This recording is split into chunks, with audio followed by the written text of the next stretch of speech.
मैंने लोगों से अपना ये बात कही है कि हम आपके बीच में रहते रहेंगे और जो कार्य केंद्र की सरकार के द्वारा किया जाना है, हमारे यहाँ पे जौनपुर विधायक हो, चाहे बदलापुर विधायक हो, चाहे सागर विधायक हो, हमारी एक छोटी बहन यहाँ पे इसी जिले से राज्यसभा की सांसद हैं।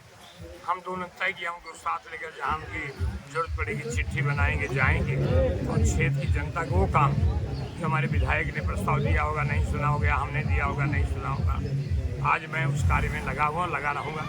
मैं चाहूँगा कि 5 विधानसभा में उस समय मुझे समय कम मिला, लेकिन मेरी इच्छा है कि इस संसदीय क्षेत्र में 5 विधानसभा में कम से कम हर न्याय पंचायत में पहुँचूँ। उसी का क्रम शुरू है।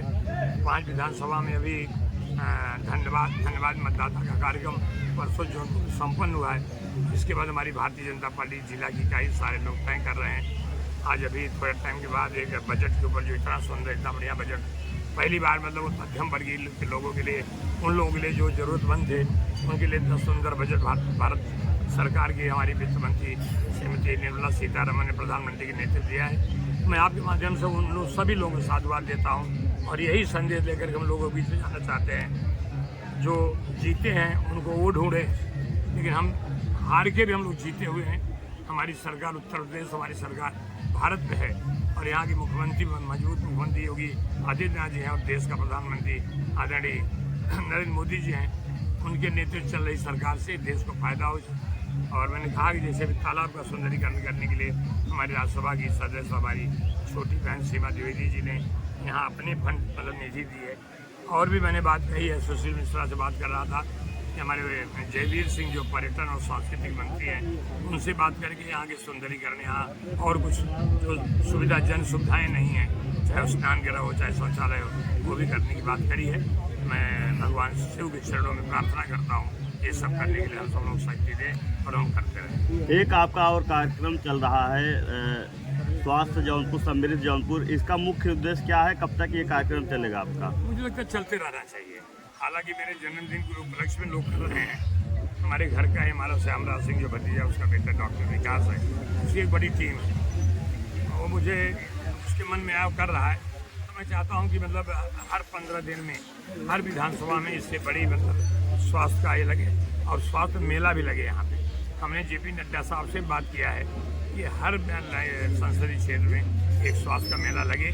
मुझे लगता है कि पार्लियामेंट का सेशन खत्म होने के बाद जी, मैं सुबह आया यहाँ पे और यहाँ के जो ग्रामीण है उनसे मैं पूछा कि लोग बताए कि यहाँ पे जो भी नेता आते हैं बस मतलब बोलते हैं सुंदरीकरण होगा, आते हैं कह के चले जाते हैं, लेकिन कोई कार्य नहीं होता है। इस पर क्या कहेंगे तालाब के बारे में?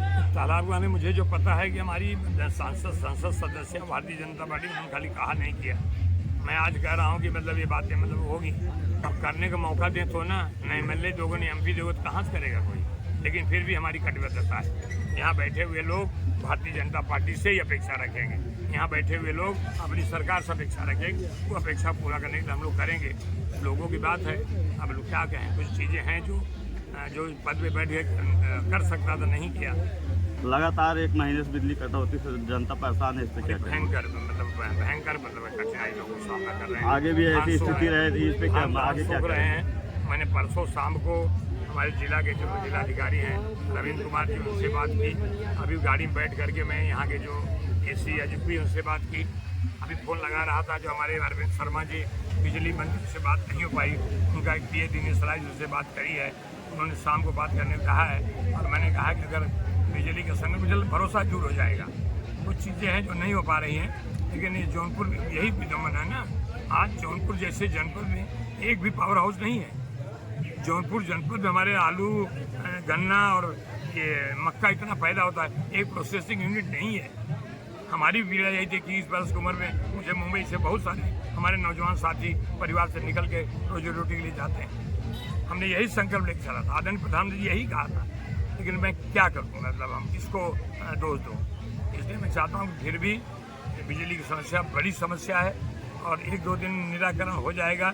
जो अधिकारियों ने बातचीत कहा है, इसके लिए कुछ भी किसी भी लोकतांत्रिक तरीके से अगर सरकार के मंत्री के पास जाना पड़ेगा तो हम सब लोग मिलकर जाएंगे, इसका निराकरण कराएंगे।